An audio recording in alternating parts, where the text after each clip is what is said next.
Think आमचं relationship जे आहे ते एक रिस्पेक्टचं रिलेशनशिप आहे आणि म्हणजे काम वर्क इज एक्स्ट्रीमली रिस्पेक्टफुल. तर जेव्हा रितेश डिरेक्शन करतात I don't even get involved in म्हणजे क्रिएटिव्ह कॉल काय घ्यायचं किंवा आणि सिमिलरली जेव्हा मी प्रोडक्शनचा कॉल घेते रितेश ट्रस्ट मी.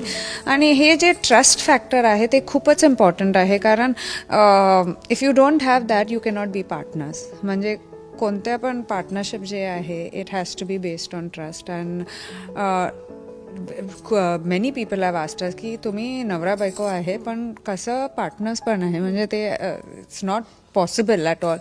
पण आय थिंक एक जेव्हा रिस्पेक्ट म्हणजे जेव्हा तुमचं रिलेशनशिपमध्ये आहे म्हणजे नवरा बायकोंचं रिलेशनशिपमध्ये आहे किंवा डिरेक्टर प्रोड्युसरच्या रिलेशनशिपमध्ये आहे इट बिकम्स व्हेरी इझी. खूपच सोपं होतं कारण इट्स यू अंडरस्टँड एक मॅच्युरिटी आहे एक अंडरस्टँडिंग आहे and you keep it at that. म्हणजे भांडण करायचं गरजच नाही वाटते.